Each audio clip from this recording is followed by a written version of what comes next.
लाडक्या गणेशाचं आगमन अवघ्या काही तासांवरती आलंय आणि कोकणातलं वातावरण आतापासूनच गणेशमय झालंय। कोकणातील पारंपरिक गणेश उत्सवाला आजपासूनच मोठ्या उत्साहात सुरुवात झाली आहे। ग्रामीण भागात पारंपरिक पद्धतीने लाडक्या बाप्पाला डोक्यावरनं भक्तगण आपल्या घरी घेऊन जातात आणि प्रथा परंपरा आजही गावागावात जपली जाते। पारंपरिक वाद्यांच्या तालावर गणरायाचं घरोघरी आगमन होत आहे। गणेश मूर्ती कारखान्यातनं लाडक्या बाप्पाला घेऊन जाण्यासाठी भाविक मोठ्या संख्येने गर्दी करताना पाहायला मिळतात। लाडक्या बाप्पाचं आगमन होत असल्यानं घराघरातलं वातावरण भक्तिमय झालंय।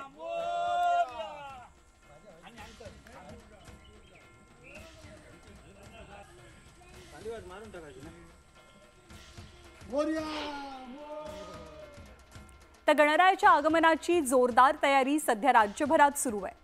गणपती बाप्पाच्या पूजा अर्चनेसाठी आणि सजावटीच्या खरेदीसाठी गणेश भक्तांनी फूल मार्केटमध्ये मोठी गर्दी केली आहे। विविध तोरणं, माळा अशा विविध आकर्षक सजावटीच्या साहित्यांनी बाजार फुलून गेलेला असून त्याच्या खरेदीसाठी ग्राहकांची झुंबड पाहायला मिळते।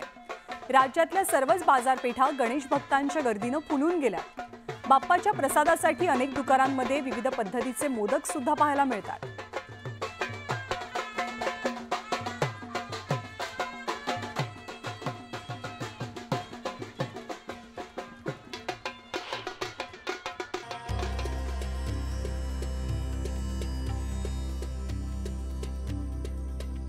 लाडक्या गणपती बाप्पाच्या स्वागतासाठी सर्वच गणेश भक्तांची लगबग पाहायला मिळते। गणपतीच्या पूजेसाठी आणि सजावटीसाठी लागणाऱ्या दुर्वा, जास्वंद, कमळ, केवडा, गोंडा, अष्टर अशा विविध फुलांनी मार्केट सजून गेलंय। केवडा पान आहे, तुळस आहे, शमीपत्र आहे, बेलपत्र आहे, आगाडा आहे। रेट कसे आहेत? नेहमी सारखेच आहे, फक्त यावेळेस केवढा थोडा महाग आहे। 50 रुपये रेट चालू आहे। 50 रुपये एक पान, 50 रुपये एक पान 50 रुपये। फुलांचे दर मात्र यंदा वधारले। मोगऱ्याचा भाव 1-2 रुपये किलो आहे आणि मोगरा म्हणून एक छोटी एक तगर म्हणून भेटते, तगरचे भाव आहेत 700 ते 800 रुपये किलो आहे। त्यामुळे ग्राहकांच्या खिशाला थोडाफार फटका नक्कीच बसतोय। मात्र गणपतीसाठी फुलं खरेदी करायला ग्राहक हात आखडता घेत नाहीये। दुर्वा, फुलं, कमळ सर्व काही सगळं तयारी जोरदार एकदम। हो जोरदार। त्यांची वाट बघतोय आम्ही यायची।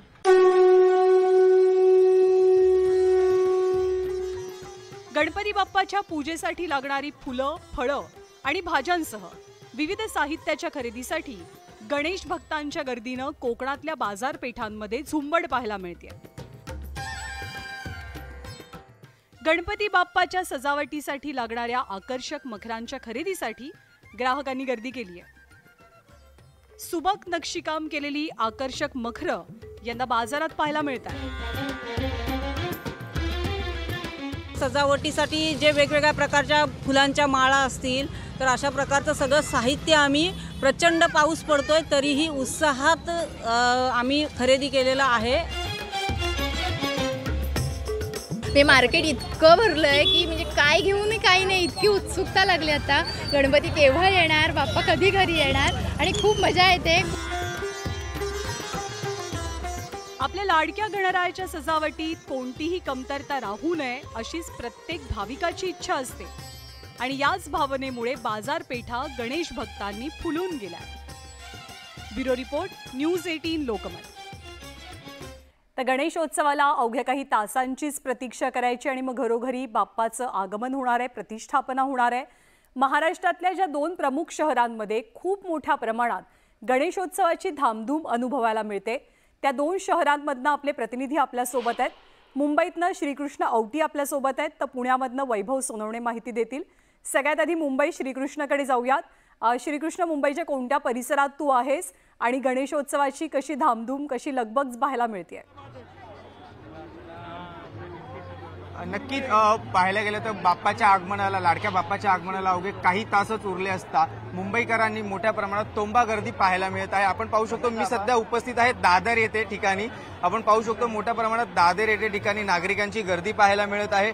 ह्याच नागरिकांनी मोठ्या प्रमाणात फुलं असतील, जे पूजेसाठी लागणारे सामान असेल, या सर्व गोष्टींसाठी खरेदी करण्यासाठी तोंबा गर्दी पाहायला मिळत आहे. आपण पाहू शकतो एका ठिकाणी पाहू शकतो तर नागरिकांची गर्दी आहे, तर ब्रिजवरती पाहू शकतो तर आपण मोठ्या प्रमाणात वाहनांची देखील गर्दी पाहायला मिळत आहे. पाहायला गेलं तर मोठ्या प्रमाणात हे उपनगर आणि मुंबई इथून ठिकाणी दोन्ही ठिकाणून हे दादर हे मध्यस्थान असल्या कारणामुळे मोठ्या प्रमाणात आपल्याला गर्दी पाहायला मिळते.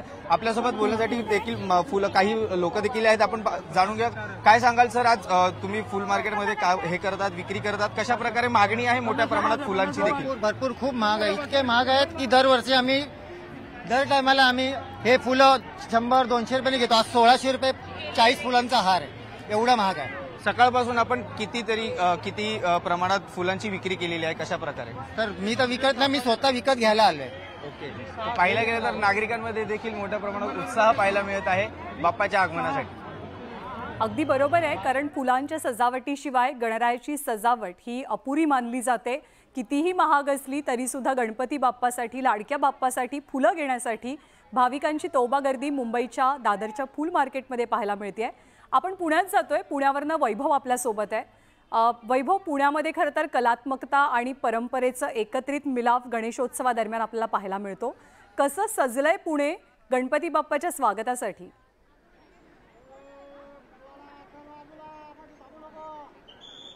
ज्ञानादा, मी बरोबर महात्मा फुले मंडईच्या समोर आहे. पुण्यातली सगळ्यात महत्वाची बाजारपेठ जी आहे, एका बाजूला लक्ष्मी रोड आहे, दुसऱ्या बाजूला शिवाजी रोड आहे आणि त्याच्या बरोबर मध्ये दगडूशेठ गणपती आहेत. त्याच्या थोडंसं पुढे कसबा गणपती आहे. मानाचे 5 गणपती या अर्धा किलोमीटरच्या पेरीफेरीमध्ये आहेत, 1 किलोमीटरच्या. आणि तिथंच मोठा बाजार जो आहे तो महात्मा फुले मंडई समोर भरलेला आपण पाहतोय. या बाजारात तोबा गर्दी जी आहे ती पाहायला मिळते. प्रचंड मोठ्या प्रमाणावरती नागरिक जे आहेत ते उद्याच्या गणेशोत्सवाच्या तयारीला, प्राणप्रतिष्ठेच्या तयारीला जी साधन सामग्री लागते त्या सगळ्या साधन सामग्रीच्या खरेदीसाठी बाजारात आलेली आपण पाहतोय. ज्याच्यामध्ये दुर्वा आहेत, फुलं आहेत, 5 फळं आहेत, त्याच्यासोबत केवड्याची पानं आहेत, अनेक अशा गोष्टी आहेत, बेलफूल आहेत, अशा अनेक गोष्टी ज्या बाजारामध्ये, पान, सुपारी, अगदी छोटी छोटी सामग्री जी आहे ज्याची तयारी करावी लागते उद्याच्या पूजेसाठी, प्राणप्रतिष्ठेसाठी, त्या सगळ्यासाठी मोठी गर्दी जी आहे ती बाजारात आपल्याला दिसते. एका बाजूला फुलांची मागणी जी आहे फुल बाजारामध्ये ती मोठ्या प्रमाणावरती दिसते. तिथं केवड्याच्या फुलांना मोठी मागणी पाहायला मिळते. आणि या सगळ्या बरोबर महत्वाचा मुद्दा जो असतो, मोगऱ्यांच्या फुलांचे गजरे जे आहेत ते सजवून टेबलावर विक्रीसाठी ठेवलेले आहेत, विड्याची पानं जी आहेत ती आहेत. या सगळ्यांसाठी ग्राहक अत्यंत चोखंदळपणे यातून सगळ्या वस्तूंची निवड करताना दिसत आहेत. आणि अगदी बरोबर आहे, त्यामुळे मुंबईचा बाजार असो, पुण्याची मंडई असो, फुल मार्केट असो, सगळं काही गजबजून गेलेलं आहे साहित्यानं सुद्धा आणि गणेश भक्तांच्या गर्दीनं सुद्धा. वैभव आणि कृष्णा दोघांचेही आभार या दृश्यांबद्दल आणि माहितीबद्दल. आणि मुंबईमधलं लालबागचं मार्केट हे गणेशाच्या खरेदीसाठी किंवा भक्तांच्या खरेदीसाठी प्रमुख मार्केट मानलं जातं. गणेशोत्सवापूर्वी खरेदीसाठी अनेक भक्तांची पावलं लालबागच्या मार्केटमध्ये वळतात. गणरायाच्या सजावटीसाठी तोरणं, माळा, कंठी अशा साहित्यांची रेलचेल इथे पाहायला मिळते. गणेश भक्तांची मोठी गर्दी सुद्धा गेल्या अनेक दिवसांपासून लालबागच्या बाजारात आहे.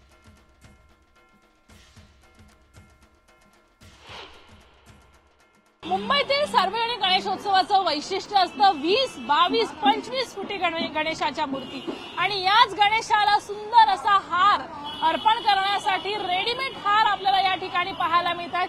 आर्टिफिशियल फुलांचा वापर करून बनवण्यात आलेला हा गुलाबांचा हार असेल, त्याचबरोबर मोत्यांचे हार असतील, रुद्राक्षचा हार असेल, या सर्वच गोष्टी तुम्हाला लालबाग मार्केट परिसरात पाहायला मिळेल. सध्या आपण याच मार्केटमध्ये बघतोय. खरेदीसाठी लोकांची गर्दी आपल्याला पाहायला मिळते. विशेष म्हणजे बाप्पाला सजवताना बिगबाई अतिशय सुंदर दिसते आणि इथे अतिशय छान अशी मोत्याची असेल, खड्यांची असेल अशी तुम्हाला बिगबाई पाहायला मिळते. घरगुती गणपतींसाठी लागणारे लहान हार हे सुद्धा अतिशय सुंदर आहेत. मोत्याची सर यामध्ये आहे. सगळी खरेदी जोरदार सुरू आहे, परंतु भक्तीमध्ये कुठेही थांबा हा लागलेला नाहीये. सगळ्यांनी खरेदी करायला सुरुवात केलेली आहे. बिगबाई असेल ही तर अतिशय आवडीची आहे आणि खास सार्वजनिक गणेशोत्सवासाठी प्रसिद्ध असणाऱ्या लालबाग परिसरामध्ये आता आपण बघतोय सार्वजनिक गणेशासाठी लागणाऱ्या सर्वच गोष्टी इथे पाहायला मिळतात. अगदी फेट्यांपासून ते हारांपर्यंत, पूजेच्या साहित्यापर्यंत, आसनापर्यंत सर्वच गोष्टी एकाच ठिकाणी खरेदी करायला लोकांची गर्दी बाजारात आपल्याला पाहायला मिळते आहे. Video Ramesh भटसह Sushmita बदाने Patil, news 18 Lokmat, Mumbai. तर जो उत्साह पुण्या मुंबईमध्ये तोच नाशिकमध्ये सुद्धा. नाशिक शहरातील बाजारपेठांमध्ये गणेशोत्सवानिमित्त खरेदीसाठी नाशिककरांनी मोठी गर्दी केली आहे. नाशिक शहरातला मेन रोड, भद्रकाली, कानडे मारुती लेन या शहरामधल्या प्रमुख बाजारपेठांमध्ये गणपतीचे देखावे आणि सजावटीचं साहित्य खरेदी करण्यासाठी नागरिकांची झुंबड उडाल्याचं चित्र आहे. गणपतीच्या सजावटीचं साहित्य आणि मोदकांची मोठ्या प्रमाणात खरेदी होते. बाजारपेठेमध्ये गणेशोत्सवानिमित्त मोठी उलाढाल होत असल्यामुळे व्यापाऱ्यांमध्येही आनंदाचं वातावरण आहे. गणेश उत्सवाच्या पूर्वसंध्येला नाशिकमधील बाजारपेठांमध्ये मोठी गर्दी पाहायला मिळते. प्रत्येक घरामध्ये गणेशाची स्थापना होणार आहे आणि त्यापूर्वी घरांमध्ये बसवण्यात येणाऱ्या गणपतीच्या सजावटीसाठी अशा पद्धतीचे साहित्य विक्रीची जी दुकानं आहेत ती आता गर्दीने फुलून निघालेली आहे. नागरिकांची मोठी गर्दी जी आहे ती आपल्याला या बाजारांमध्ये फुलं विक्री करणाऱ्या दुकानांमध्ये पाहायला मिळते. विशेषतः आर्टिफिशियल फुलं घेण्यासाठी ही गर्दी आपल्याला दुकानांमध्ये पाहायला मिळते. गेली 2 दिवस अशाच पद्धतीने बाजारपेठांमधली जी गर्दी आहे ती असल्यामुळे एक समाधानाचं वातावरण व्यावसायिकांमध्ये आहे, तर नागरिकांमध्ये देखील एक उत्साहाचं वातावरण आपल्याला पाहायला मिळत आहे. अशाच पद्धतीने बाजारपेठेचा हा संपूर्ण परिसर जर आपण बघितला तर या संपूर्ण बाजारपेठेच्या परिसरामध्ये छोटी छोटी व्यावसायिकांची दुकानं आहे. नाशिकचा हा मेन रोड आणि दहीपुलाचा परिसर आहे ज्या ठिकाणी मोठ्या प्रमाणामध्ये जी गर्दी आहे ती आपल्याला पाहायला मिळते. आणखी काही दुकानं पुढे आपल्याला दृश्यांमध्ये दिसतात ज्या ठिकाणी ही गणपतीच्या सजावटीसाठी जी लागणारी साहित्याची जी दुकानं आहे ती या परिसरामध्ये आहे आणि एक मोठी लगबग जी आहे ती बाजारपेठांमध्ये पाहायला मिळते. गणपतीला लागणारे हार असतील, मखर सजावटीचं साहित्य असेल, त्याचबरोबर फेटा असेल, अशी सगळीच साहित्य जे आहे ते या दुकानांमध्ये विकली जातात. दरवर्षीच्या तुलनेत यंदाच्या वर्षी नाशिकमधल्या बाजारपेठांमध्ये गर्दी पाहायला मिळते. त्याचाच हा सगळा परिणाम जो आहे तो आपल्याला बाजारपेठांमध्ये दिसून येतोय. व्हिडिओ जर्नलिस्ट हेमंत बागुलसह लक्ष्मण घाटोळ, न्यूज 18 लोकमत, नाशिक. आणि लालबागच्या राजाची पहिली झलक काल मुंबईकरांनी अनुभवली. यंदा लालबागचा राजा मयुरासनावरती विराजमान असून राजानं परिधान केलेला सोन्याचा मुकुट अंबानी कुटुंबियांकडनं अर्पण करण्यात आलाय. सोन्याच्या मुकुटामुळे लालबागच्या राजाची मूर्ती अधिकच सुंदर दिसते. या मुकुटाची किंमत तब्बल 16 कोटी रुपये इतकी आहे. तर लालबागचा राजा सार्वजनिक गणेशोत्सव मंडळाच्या कार्यकारी मंडळात रिलायन्स समूहाचे सर्वेसर्वा मुकेश अंबानी यांचे धाकटे चिरंजीव अनंत अंबानी यांची प्रमुख सल्लागार म्हणून नियुक्ती सुद्धा करण्यात आली आहे.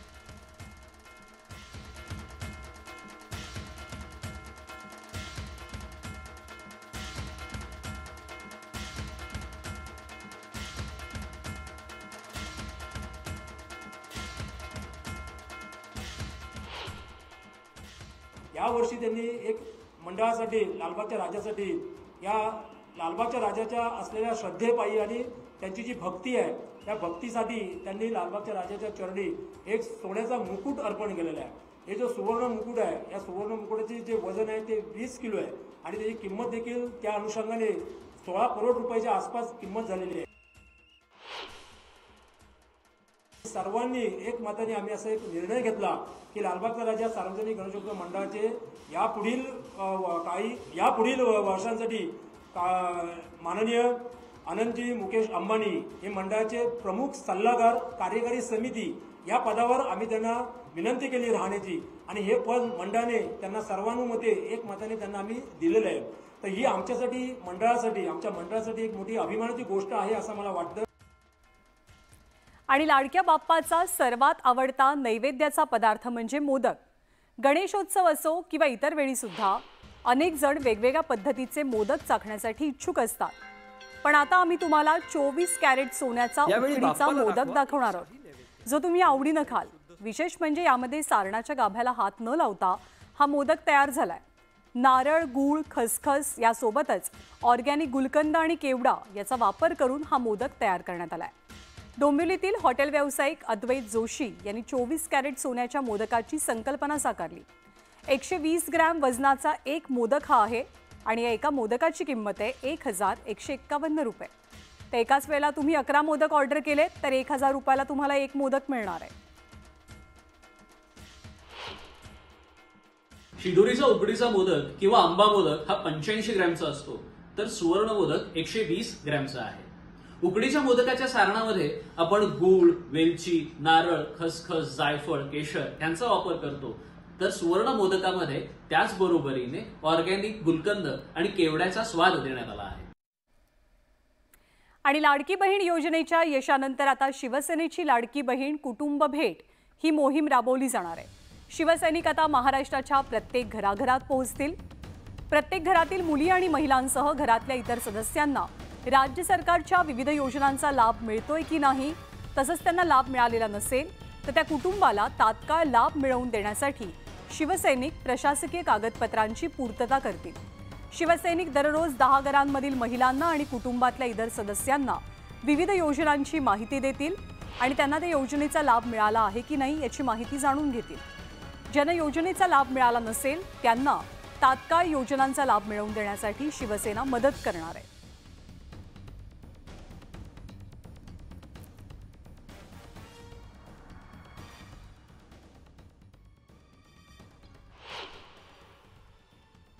माननीय मुख्यमंत्री एकनाथ शिंदे साहेबांच्या संकल्पनेतून शिवसेना लाडकी बहीण कुटुंब भेट म्हणजे प्रत्येक शिवसैनिकांनी, कार्यकर्त्यांनी, पदाधिकाऱ्यांनी या गणेशोत्सवाच्या निमित्ताने, गणेशोत्सवात आणि गणेशोत्सवानंतर प्रत्येक कार्यकर्त्यांनी, पदाधिकाऱ्यांनी 10 घरं रोज त्या लाडक्या बहिणींच्या घरी त्यांना जायचंय, त्या लाडक्या बहिणींपर्यंत पोहोचायचंय. जे लाभार्थी आहेत, जे लाभार्थी नाही, अशा दोन्ही कुटुंबापर्यंत आपल्याला पोहोचायचंय आणि त्यांच्या कुटुंबाबरोबर जाऊन बोलायचंय. प्रत्येक शिवसैनिकांनी रोज किमान 10 घरं लाडक्या बहिणींची करायची, त्यांच्यापर्यंत पोहोचायचं, त्यांचं काय दुःख आहे, काय सुख आहे आणि माननीय मुख्यमंत्री मोदयांचा संदेश त्यांच्यापर्यंत घेऊन जायचा. आणि हा नंबर जो आहे लाडक्या बहिणींचा तो अजून कसा वाढेल, बाकी लाभार्थ्यांचा बाकी योजनांमधल्या लाभार्थ्यांचा नंबर अजून कसा वाढेल, हा त्यामागचा एक हेतू आहे.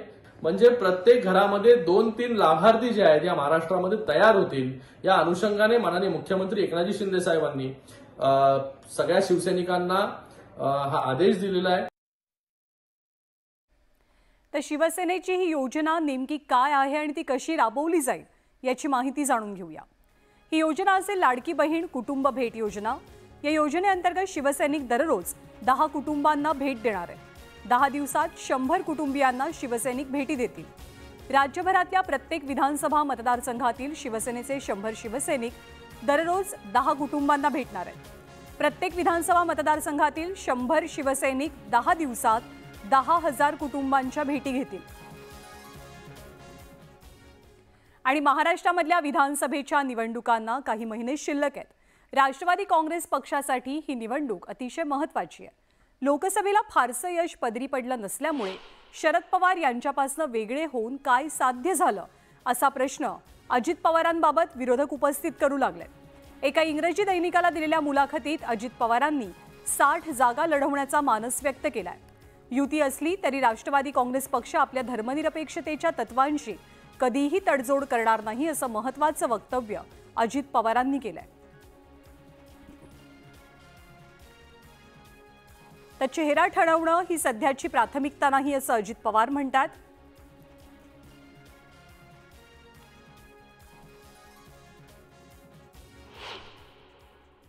गरीब कल्याणाचं काम व्हावं, मध्यमवर्गीयाच्या कल्याणाचं काम व्हावं, याकरता महायुतीचं सरकार पाहिजे आहे. ही प्रायोरिटी आमची ठरली आहे. किती कोण जागा लढेल, एक पाऊल ते मागे येतील, एक पाऊल आम्ही मागे येऊ, पण जिंकण्याकरता मेरिटवर लढू असा आमचा निर्णय झाला आहे. त्यांच्या नेतृत्वाखाली नेता म्हणून, मुख्य नेता म्हणून महायुतीचे ज्यांच्या नेतृत्वाखाली आपण निवडणुका लढवतो त्यांचा मोठा वाटा हा निश्चितपणे पुढच्या सगळ्या राजकीय घडामोडींमध्ये असतो. ते अजित पवारांना एक तर टार्गेट करतातच दरवेळीच. यांचं सरकार स्वतःच्या अंतर्गत वजनानी आणि कॉन्फ्लिक्टनीच काय ते महाराष्ट्र बघतंय. दुर्दैवी आहे. निवडणुका होऊन नंतर सरकार जास्तीत जास्त आमदार निवडून आणल्यानंतर पुढचा विचार त्या ठिकाणी तिन्ही पक्ष मिळून करतील. आणि महायुतीच्या मुख्यमंत्री पदाच्या चेहऱ्याबाबत उपमुख्यमंत्री फडणवीसांची प्रतिक्रिया आली आहे. मुख्यमंत्री पदासंदर्भातला निर्णय वरिष्ठ घेतील असं विधान त्यांनी केलंय. तसंच या संदर्भात कुठलाही संभ्रम नसल्याचं देवेंद्र फडणवीस म्हणतात. या संदर्भात मुख्यमंत्री कोण आणि काय आणि कोणाचा चेहरा हा निर्णय घेण्याचा अधिकार माझ्या स्तरावर नाही. या संदर्भात आमचं पार्लमेंटरी बोर्ड आणि दोन्ही पक्षाचे नेते म्हणजे शिंदेसाहेब आणि अजितदादा पवार हे मिळून सगळे निर्णय करतील. ते आधी करायचे की नंतर करायचे याचाही निर्णय तेच करतील. पुढची बातमी सुप्रिया सुळेंच्या एका वक्तव्यासंदर्भातली. शिंदे से बैर नहीं, देवेंद्र तेरी खैर नहीं अशी टॅगलाईन देत किंवा अशी घोषणा देत सुप्रिया सुळेंनी पक्षाच्या प्रवक्त्यांना देवेंद्र फडणवीसांच्याच विरोधात आक्रमक होण्याचा आदेश दिल्याच्या बातम्या समोर आलेल्या आणि या वृत्तांसंदर्भात सुप्रिया सुळेंचे मनापासून आभार अशी प्रतिक्रिया उपमुख्यमंत्री देवेंद्र फडणवीसांनी दिली. फडणवीसांच्या याच वक्तव्यानंतर सुप्रिया सुळेंनी आता पलटवार केलाय. केवळ फडणवीसांना टार्गेट करा असं मी कुठे म्हणाले, मी कुठे बोलले याचा तुमच्याकडे काही पुरावा आहे का, तुमच्याकडे व्हिडिओ आहे का, असेल तर मला दाखवा असं प्रत्युत्तर सुप्रिया सुळेंनी दिलंय. गरीब कल्याणाचं काम व्हावं, मध्यमवर्गीयाच्या कल्याणाचं काम व्हावं याकरता महायुतीचं सरकार पाहिजे आहे. ही प्रायोरिटी आमची ठरली आहे. किती कोण जागा लढेल, एक पाऊल ते मागे येतील, एक पाऊल आम्ही मागे येऊ, पण जिंकण्याकरता मेरिटवर लढू असा आमचा निर्णय झाला आहे. अशा पद्धतीची वक्तव्य करायची आणि महायुतीमध्ये काहीतरी गोंधळ होईल याची वाट पाहायची. मी त्यांचे आभार मानतो. त्यांनी हा जो माझा गौरव केलेला आहे त्याबद्दल मी अतिशय त्यांचा आभारी आहे. मी त्यांचे आभार मानतो. त्यांनी हा जो माझा गौरव केलेला आहे त्याबद्दल मी अतिशय त्यांचा आभारी आहे. विनम्रपणे भारतीय जनता पक्षाला हात जोडून विनम्रपणे विनंती करते, मी हे जर बोलले असेल तर त्याचा व्हिडिओ दाखवा. विनम्रपणे भारतीय जनता पक्षाला हात जोडून विनम्रपणे विनंती करते, मी हे जर बोलले असेल तर त्याचा व्हिडिओ दाखवा.